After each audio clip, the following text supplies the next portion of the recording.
I never imagined that my best friend, the person I trusted with my deepest secrets and biggest dreams, would become the architect of my most devastating heartbreak on what was supposed to be the most magical night of my teenage years, prom night.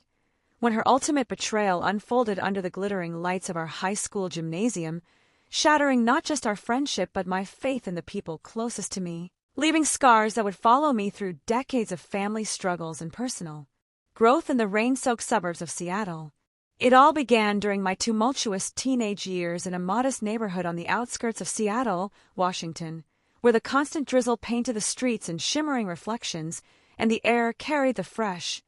earthy scent of wet pine trees from the surrounding forests, mixed with a salty breeze drifting in from Puget Sound on clearer days. Our house was a small 2-story wooden structure with peeling blue paint and a front porch that creaked under the weight of too many problems. My father battled alcoholism after losing his job at the local lumber mill when the industry took a downturn, spending his evenings at dive bars with flickering neon signs advertising cheap beer, while my mother worked double shifts at a downtown coffee shop that smelled of roasted beans and fresh pastries, serving lattes to tourists and commuters rushing to catch ferries to the islands. I was left to care for my 2 younger siblings in a house where thin walls couldn't muffle the sounds of late-night arguments that echoed through rooms filled with secondhand furniture and family photos from happier times, like our last vacation to the Oregon coast where we built sandcastles and collected seashells before Dad's drinking got worse. School became my sanctuary, a red brick building surrounded by towering evergreens where I could escape the chaos at home,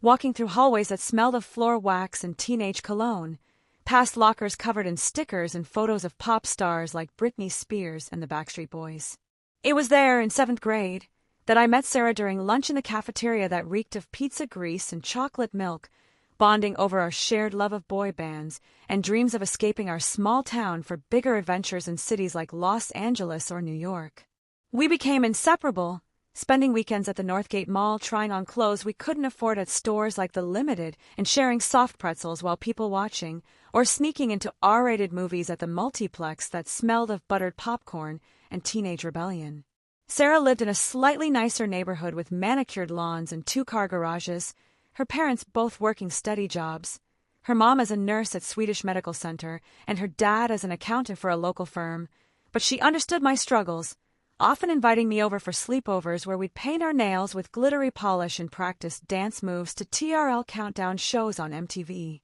The Pacific Northwest culture shaped our teenage years with traditions like attending the Puyallup Fair in late summer, riding the Ferris wheel while eating elephant ears dusted with cinnamon sugar, or camping trips to the Olympic Peninsula where we'd roast marshmallows over campfires and tell ghost stories under star-filled skies. But my family problems intensified as I got older. Dad's drinking led to missed work and mounting bills that Mom spread across our kitchen table like a puzzle she couldn't solve, while I helped my siblings with homework at that same table, the overhead light casting harsh shadows on math worksheets and spelling tests. Sarah was my anchor during these storms, promising we'd stick together through everything,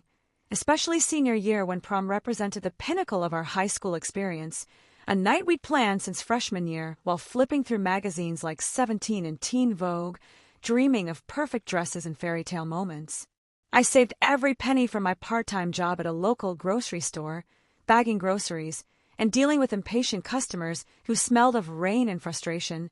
just to afford a powder blue dress I found at Nordstrom Rack during a rare shopping trip to downtown Seattle. The dress hung in my closet like a symbol of hope,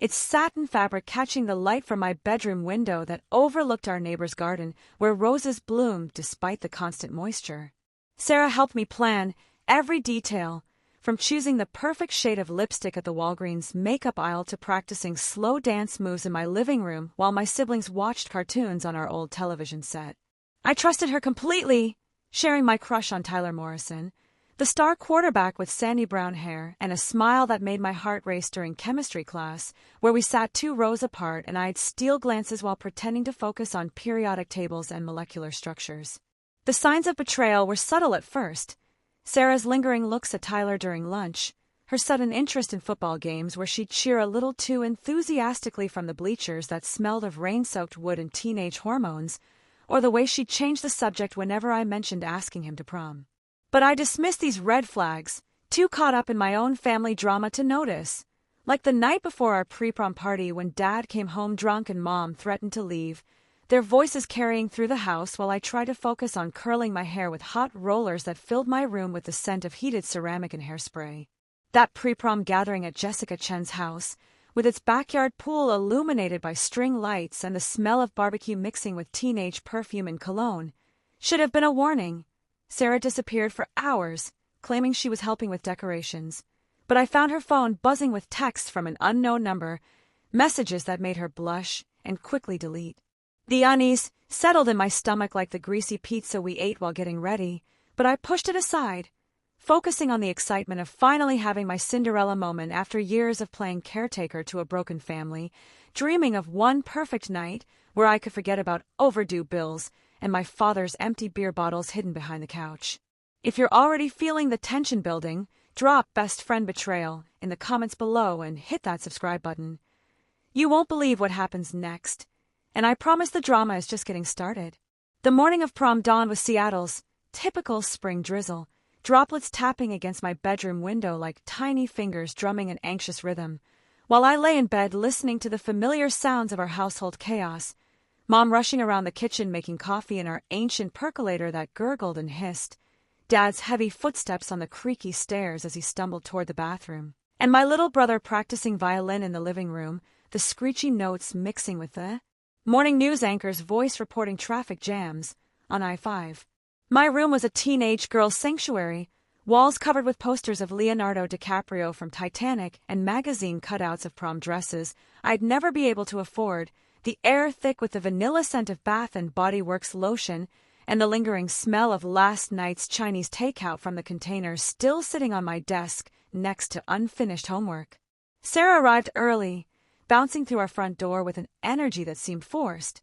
her arms full of makeup bags and hair accessories that clinked together like wind chimes, chattering about how epic the night would be while I tried to ignore the knot in my stomach that had been growing since the pre-prom party. We transformed my cluttered bedroom into a makeshift salon, spreading towels on my twin bed with its faded floral comforter and setting up mirrors borrowed from Mom's vanity, the morning light filtering through rain-streaked windows casting everything in a soft,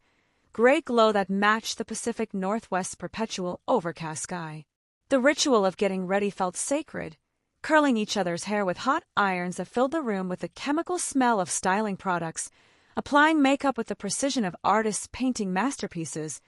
our faces glowing under the harsh fluorescent bulb I'd installed specifically for this day. Sarah kept checking her phone, claiming it was her mom asking about pickup times, but I caught glimpses of messages that made her smile in ways I'd never seen before, secretive and almost predatory, like a cat stalking prey through tall grass. We took breaks to eat Pop-Tarts and drink Diet Coke, sitting cross-legged on my carpet that was worn thin from years of teenage drama and late-night phone conversations, discussing our post-graduation plans while the rain continued its steady percussion against the house's aluminum siding. I confided my fears about college, how my family's financial struggles meant I'd probably end up at the local community college instead of the University of Washington like we'd always planned, taking classes in buildings that smelled of industrial cleaner and broken dreams while living at home to help Mom manage Dad's increasingly erratic behavior. Sarah reassured me with words that now seem hollow, promising we'd be sisters forever,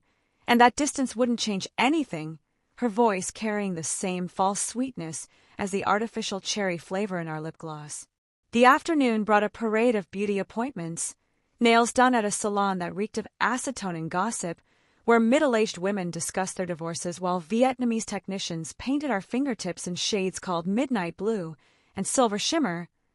then hairstyling at a shop downtown where the stylist, a woman with purple streaks and multiple piercings, teased our locks into elaborate updos while classic rock played from speakers that crackled with age. Between appointments, we drove through Seattle's neighborhoods in Sarah's mom's Honda Civic, windows down despite the drizzle, singing along to radio hits like Christina Aguilera's What a Girl Wants, while passing coffee shops with steamed-up windows and bookstores where college students hunched over laptops, the city's energy building toward evening like a symphony reaching crescendo. The prom venue was our school's gymnasium, transformed by the decorating committee into something resembling a fairy tale ballroom, with silver and blue streamers hanging from basketball hoops and twinkling lights strung across walls, usually reserved for motivational posters about academic achievement and anti-drug campaigns. Tables covered in metallic tablecloths surrounded a dance floor where a DJ tested his equipment, speakers thumping with bass lines that vibrated through the polished wooden floors and into our bones, while volunteers arranged centerpieces made of plastic flowers and battery-operated candles that cast dancing shadows on walls decorated with cardboard stars and moons. The air conditioning couldn't quite handle the humidity from teenage bodies and nervous energy, creating an atmosphere thick with anticipation and the competing scents of cologne, perfume, and the industrial-strength floor cleaner the janitors had used to make everything sparkle. As evening approached and we put the finishing touches on our appearance, a final coat of mascara, a spritz of perfume behind our ears, a last check of our dresses in the full-length mirror, I felt a mixture of excitement and dread that I couldn't quite explain, like standing at the edge of a cliff, knowing you're about to jump but not sure if you'll fly or fall. The gymnasium had been transformed into a glittering wonderland that bore little resemblance to the place where we'd suffered through mandatory fitness tests and dodgeball games. Now draped in fabric that shimmered under disco balls, spinning lazy circles of light across walls, lined with balloon arches in our school colors of blue and silver. The theme was a night under the stars, and the decorating committee had outdone themselves, creating an atmosphere that felt magical despite the underlying smell of teenage sweat and the industrial floor wax that no amount of decoration could completely mask. I entered on Tyler's arm, my powder blue dress rustling with each step, the satin fabric catching the light like water reflecting moonbeams, while he looked handsome in his rented tuxedo that smelled faintly of the formal where shops mothballs and fabric freshener. The music pounded from speakers positioned around the room, a mix of current hits like Destiny's Child's Say My Name and slow dance classics that would bring couples together under the spinning lights, while a photographer with an ancient-looking camera captured moments that would later fill yearbook pages and bedroom walls. Sarah arrived fashionably late, making an entrance that drew every eye in the room, her red dress hugging curves I'd never noticed before and her hair styled in a way that made her look older, more sophisticated, like she'd stepped out of a magazine rather than our small-town high school. She waved at me from across the room, but something in her smile seemed different, sharper, more calculated, and when she approached our group of friends clustered near the punch bowl that bubbled with sherbet and ginger ale, I noticed how her eyes kept drifting to Tyler, lingering on his face with an intensity that made my stomach clench. The evening progressed with all the traditional prom rituals. Group photos against a backdrop painted to look like a starry sky, couples swaying to ballads while chaperones watched from folding chairs positioned around the room's perimeter, and the inevitable drama of teenage relationships playing out in whispered conversations near the bathroom doors that led to hallways smelling of industrial disinfectant and teenage secrets. I danced with Tyler to songs that would forever remind me of this night, his hands warm on my waist as we moved to the rhythm of music that seemed to pulse through the floor and into our hearts, the disco ball casting fragments of light across his face like scattered diamonds. But even in these perfect moments, I couldn't shake the feeling that something was wrong, a nagging sensation like a splinter under the skin that you can't quite locate but can't ignore, especially when I caught Sarah watching us with an expression I couldn't read, her face a mask of emotions that shifted like shadows in the spinning light. The punch tasted too sweet, the music seemed too loud, and the laughter of my classmates felt forced, as if everyone was performing their idea of what prom should be rather than actually enjoying themselves, while outside the gymnasium windows, Seattle's eternal rain continued its steady drumbeat against glass that reflected our distorted images back at us like funhouse mirrors. During a slow song, Tyler excused himself to get drinks, leaving me standing alone near the edge of the dance floor where other couples swayed in romantic embraces. And that's when Sarah materialized beside me, her perfume overwhelming in the humid air, whispering something about needing to talk privately, her voice carrying an urgency that made my pulse quicken with anticipation and dread. This is where everything starts to unravel. Make sure you're subscribed, because the betrayal that's coming will leave you speechless. And trust me, you don't want to miss how this all explodes. In the relative quiet of the girls' bathroom, with its harsh fluorescent lighting that made our carefully applied makeup look garish and the constant drip of a leaky faucet providing an anxious soundtrack,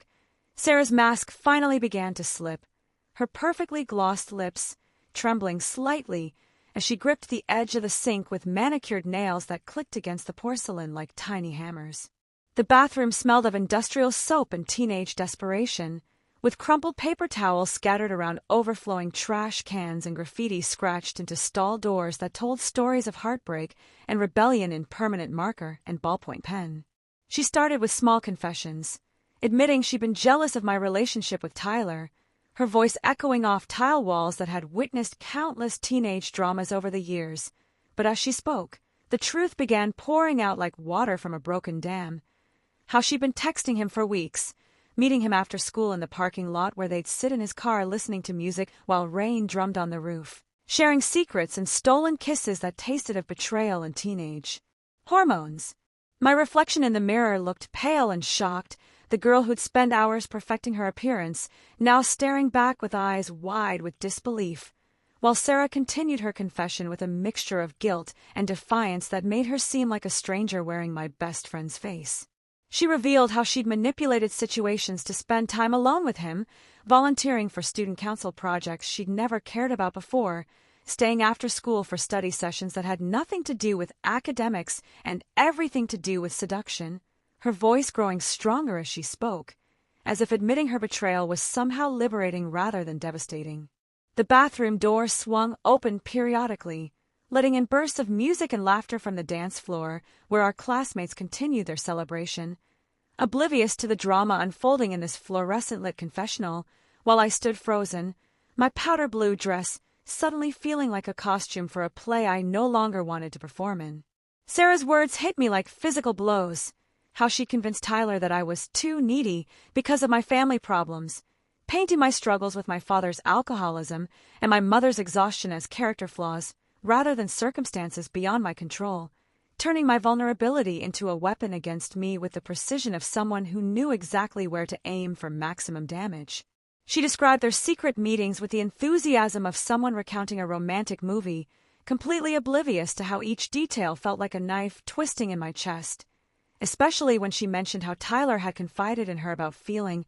overwhelmed by my emotional needs, as if caring about someone was a burden rather than a gift. The fluorescent lights buzzed overhead like angry insects, casting harsh shadows that made the bathroom feel like an interrogation room, while outside, the rain continued its relentless assault on the windows, matching the storm of emotions raging inside my chest as I processed the magnitude of her betrayal. My hands shook as I gripped the sink for support, the cold porcelain a stark contrast to the heat of anger and humiliation burning through my veins, while Sarah continued talking, her voice taking on a defensive tone as she tried to justify her actions by claiming she was protecting Tyler from my drama, as if my family's struggles were contagious diseases rather than real problems that required compassion and understanding. The worst part wasn't just the betrayal itself, but the calculated nature of it.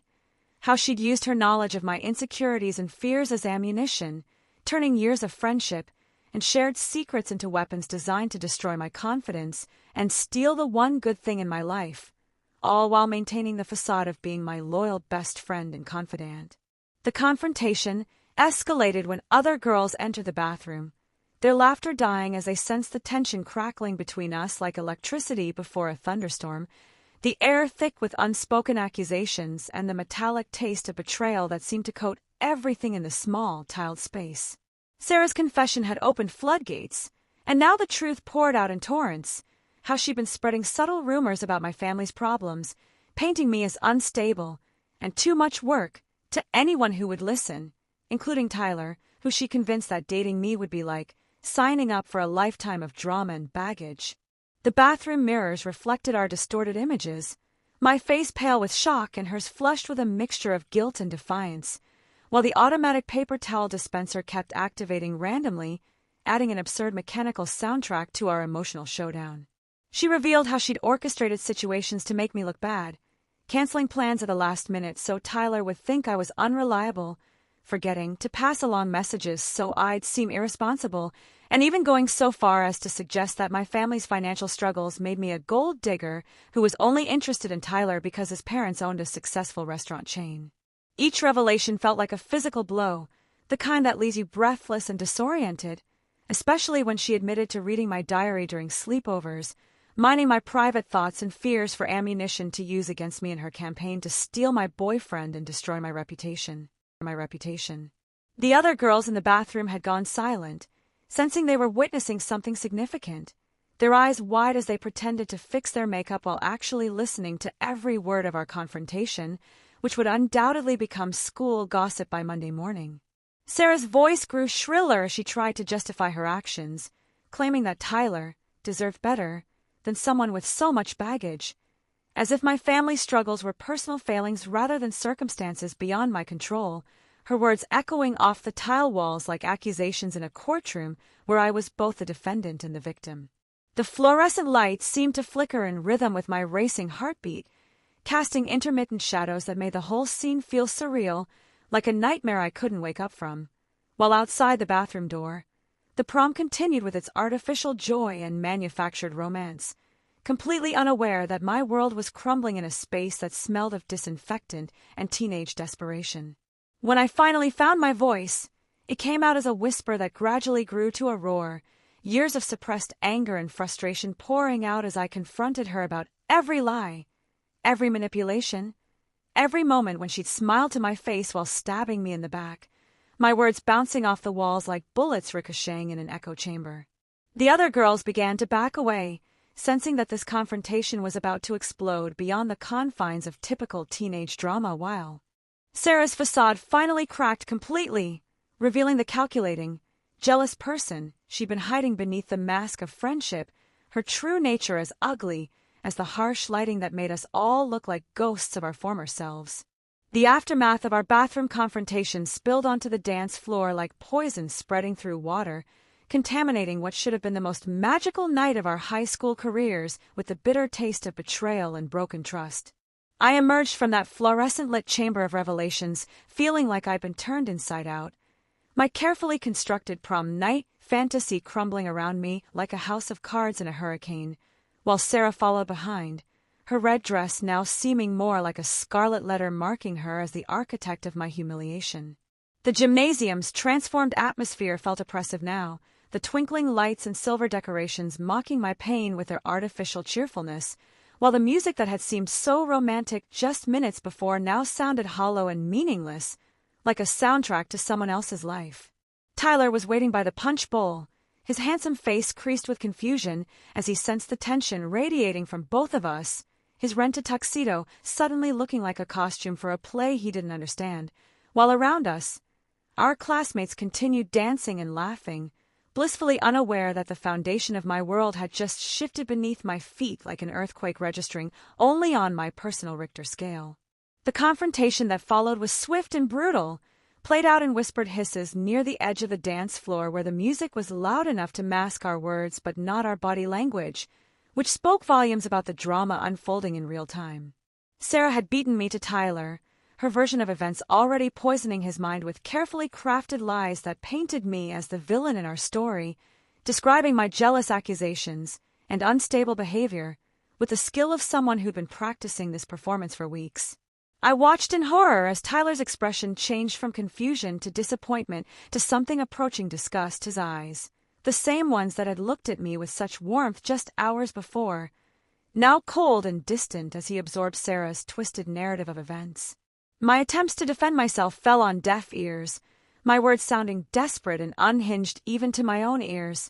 especially when compared to Sarah's calm, rational-sounding explanations that made her seem like the victim of my irrational jealousy, rather than the perpetrator of a months-long campaign of manipulation and betrayal. The music seemed to grow louder, the bass thumping through the floor and into my bones like a heartbeat that was out of sync with my own, while the disco ball continued its lazy rotation, casting fragments of light that felt more like shards of broken glass than magical sparkles. Other students began to notice our drama, conversation stopping mid-sentence as heads turned in our direction,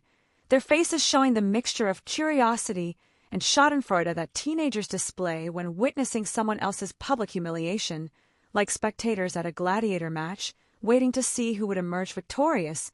and who would be left bleeding in the sand. The worst part wasn't just losing Tyler,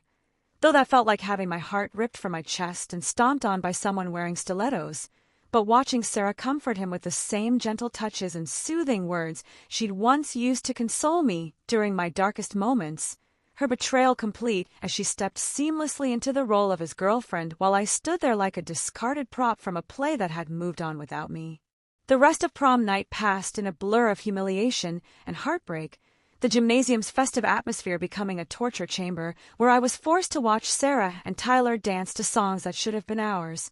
her red dress swirling around her legs like liquid fire while my powder blue gown felt more like a shroud for my dead dreams. I spent most of the evening hiding in corners, nursing cups of overly sweet punch that tasted like artificial fruit and broken promises, while well-meaning friends offered awkward comfort that only highlighted how completely my night had been destroyed by someone I trusted with my deepest secrets and biggest fears. The ride home was a nightmare of Seattle's rain-slicked streets reflecting neon signs and streetlights like tears on a windshield, my makeup running in black streaks down my cheeks as I sat in the back of my friend Jessica's car, listening to her parents make small talk about the weather while my world continued to collapse in slow motion. I arrived home to find my own family drama waiting like a second act in a tragedy. Dad passed out on the couch with empty beer bottles scattered around him like evidence of his latest bender, Mom crying at the kitchen table over bills she couldn't pay, and my younger siblings asleep upstairs, blissfully unaware that their big sister's fairy tale had turned into a horror story. The house smelled of stale cigarettes and disappointment, a stark contrast to the artificial glamour of the prom venue, while I sat on my bed still wearing my beautiful dress, staring at my reflection in the mirror and wondering how someone I'd loved like a sister could have orchestrated such a complete and devastating betrayal. Sleep was impossible that night, my mind replaying every moment of Sarah's confession and Tyler's rejection like a broken record stuck on the most painful song ever written, while outside my window, Seattle's eternal rain continued its relentless drumbeat against glass that reflected my tear-stained face back at me like an accusation. The next few days brought a parade of humiliation as news of the prom night drama spread through our small school like wildfire, with Sarah's version of events, carefully crafted to make her look like the innocent victim of my jealous breakdown, becoming the accepted truth among our classmates, while my attempts to defend myself only made me look more unstable and desperate. Friends began choosing sides, and I discovered that loyalty was a rare commodity in the high school ecosystem, where social survival often trumped genuine friendship,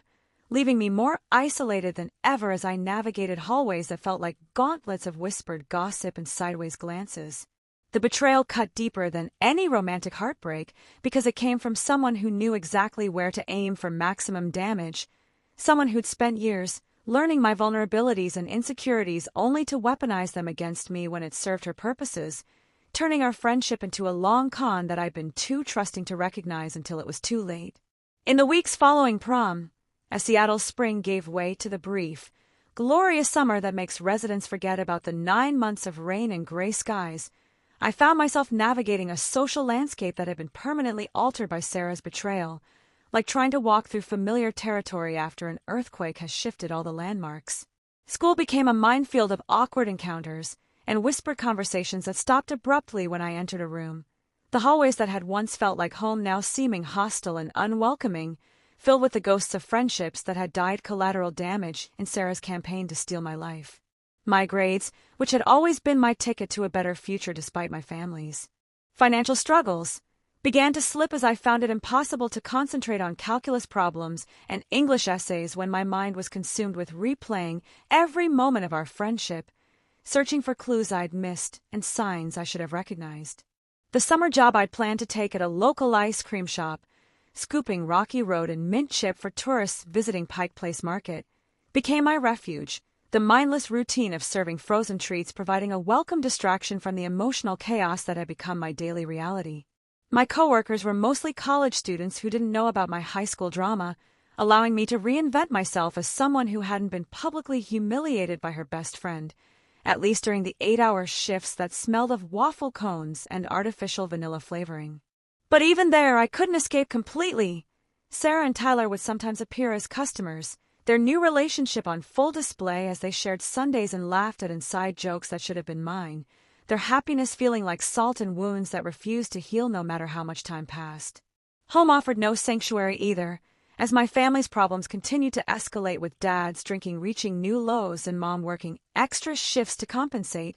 leaving me to manage my younger siblings' summer activities while dealing with my own emotional turmoil, the house feeling more like a pressure cooker than a place of comfort and safety. The Pacific Northwest summer, with its long days and warm evenings perfect for barbecues and beach trips, felt wasted on my depression, the beautiful weather mocking my internal storm as I watched other teenagers enjoy their freedom while I felt trapped in a cycle of anger, sadness, and self-doubt that seemed to have no end. Friends from school would occasionally reach out, inviting me to parties or movie nights, but I found it difficult to trust anyone's motives, wondering if they were genuine or just curious about the drama.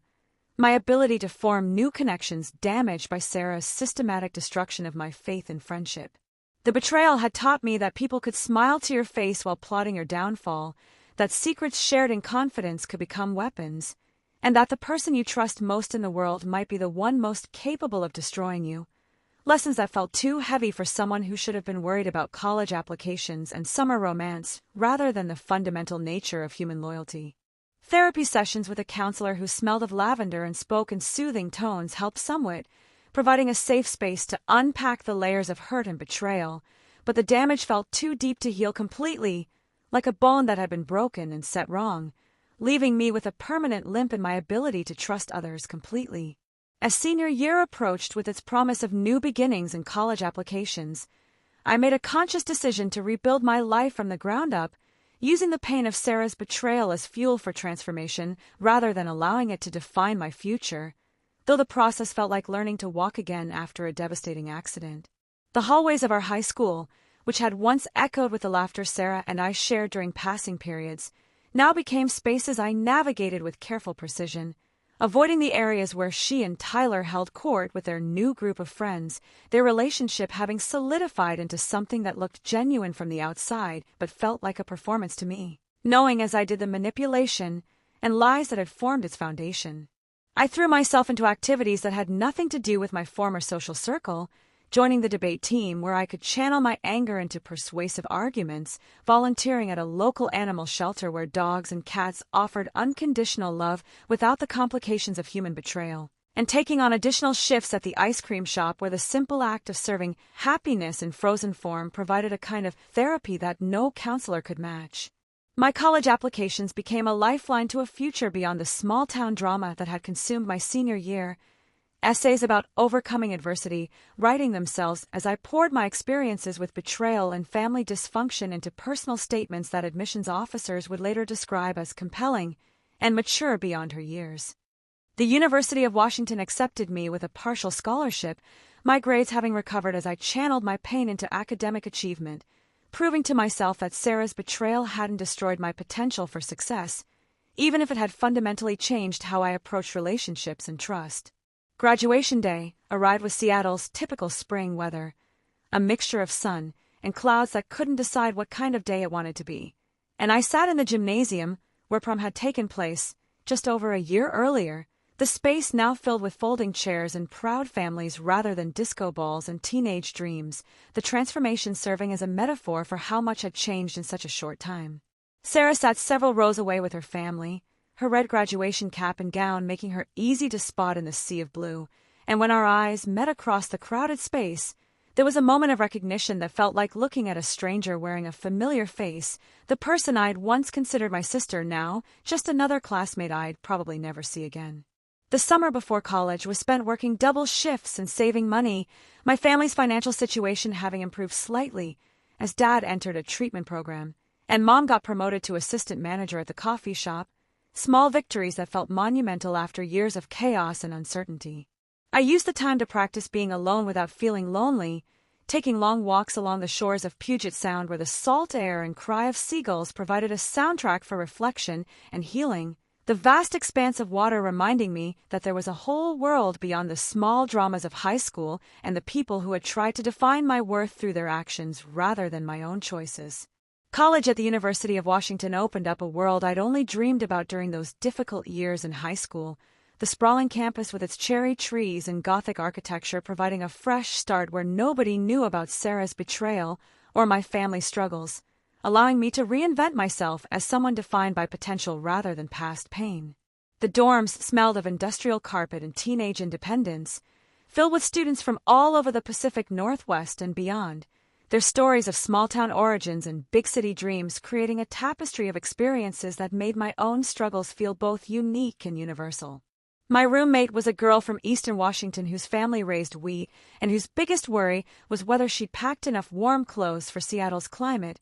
her innocence and optimism serving as a reminder of who I might have been if betrayal hadn't aged me beyond my years. Classes in psychology and sociology provided academic frameworks for understanding the dynamics of friendship and betrayal, professors with gray hair and kind eyes helping me analyze the patterns of manipulation and trust that had defined my relationship with Sarah, turning personal pain into intellectual understanding that felt like a form of healing.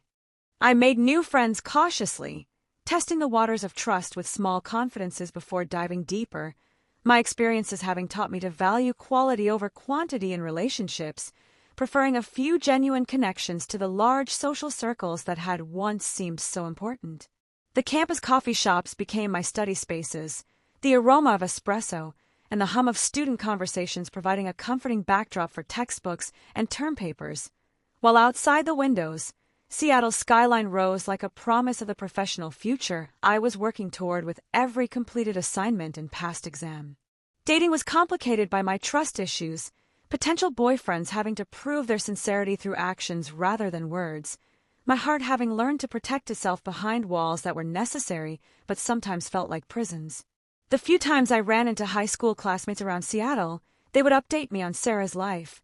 how she'd started at a community college but dropped out after a semester, how her relationship with Tyler had ended badly when she was caught cheating with someone else, how she'd moved to Portland and then back home, her life seeming to follow a pattern of self-destruction that felt like karma but also made me sad for the friend she'd once been before jealousy and manipulation had consumed her. My family situation continued to improve gradually, Dad's sobriety creating space for healing and Mom's promotion providing financial stability that allowed me to focus on studies rather than worrying about bills and rent, the house I'd grown up in slowly transforming from a place of chaos to something resembling a home. Summers were spent working internships at social service agencies, my experiences with family dysfunction and personal betrayal providing insight that helped me connect with clients facing their own struggles, turning my pain into purpose in ways that felt meaningful and redemptive. Years passed like pages in a book I was writing rather than simply reading, my life taking shape through choices I made rather than circumstances that happened to me, the lessons learned from Sarah's betrayal becoming wisdom that guided my decisions about career, relationships, and the kind of person I wanted to become. Graduate school and social work felt like a natural progression,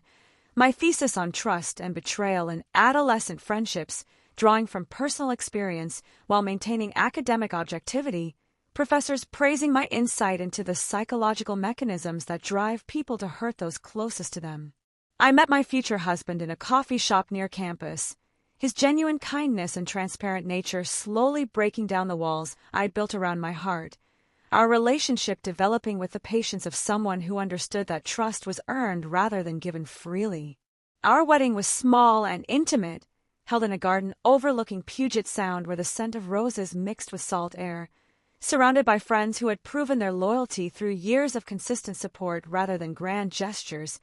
my family finally stable enough to celebrate without the shadow of dysfunction hanging over the proceedings. My career as a family therapist allowed me to help others navigate the complex dynamics of trust and betrayal, my office becoming a safe space where people could unpack their pain without judgment, my own experiences providing credibility that textbooks alone could never offer. Motherhood brought new perspectives on friendship and loyalty, watching my children navigate their own social relationships with the protective instincts of someone who knew how deeply friends could wound each other,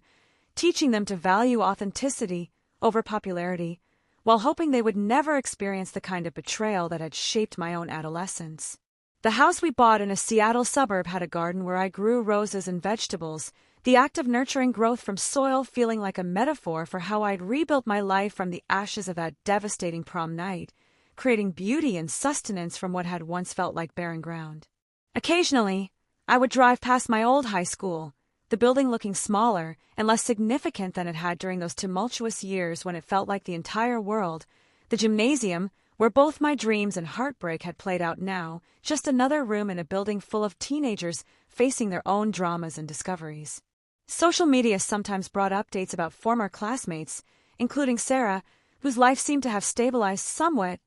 marriage, children, a job at a local business, but we never connected. The gulf created by her betrayal too wide to bridge, even with the perspective that comes with age and experience. Now, as a woman in her 50s dealing with the complexities of middle age, aging parents who need increasing care, teenagers who test boundaries with the same intensity one once brought to my own rebellion, and a marriage that requires constant nurturing to stay strong, I can look back on that prom night betrayal as a defining moment that, while painful, ultimately made me stronger and more discerning in my relationships. The lessons learned from Sarah's manipulation have served me well in both personal and professional contexts, helping me recognize the warning signs of toxic behavior and teaching me to value the friends who show up consistently rather than those who make grand gestures but disappear when times get tough. My practice as a family therapist has shown me that betrayal is unfortunately common, that the people we trust most are often the ones with the greatest power to hurt us, but also that healing is possible when we're willing to do the hard work of rebuilding trust in ourselves and others. The rain still falls in Seattle with the same persistence it did during my teenage years,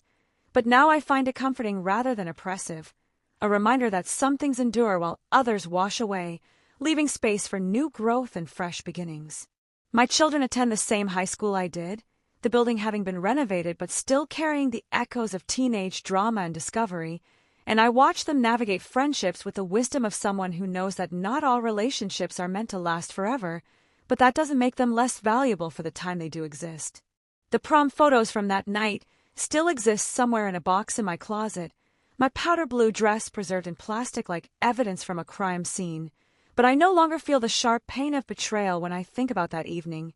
Instead, there's a kind of gratitude for the lessons learned and the strength discovered in the aftermath of heartbreak. Sarah's betrayal taught me that friendship, like love, requires mutual respect and genuine care to survive, that jealousy and manipulation are poison that will eventually destroy even the strongest bonds, and that sometimes the most painful experiences are also the most transformative, shaping us into people we might never have become without the catalyst of crisis. The ultimate irony is that in trying to destroy my happiness, Sarah actually gave me a gift: the knowledge that I could survive betrayal, rebuild my life, and create relationships based on authenticity rather than convenience, lessons that have served me well through decades of marriage, parenthood, and professional success that might not have been possible without the resilience forged in the fire of that teenage heartbreak. What do you think about the story of friendship, betrayal, and ultimate redemption? Have you ever experienced a betrayal that, while painful at the time, ultimately made you stronger? Share your thoughts and your own stories in the comments below. I'd love to hear how you've dealt with broken trust and rebuilt your life. Don't forget to like this video if it resonated with you, and make sure to subscribe for more real-life stories that explore the complex emotions and relationships that shape our lives. Trust me, the next story will take you on another emotional journey you won't want to miss.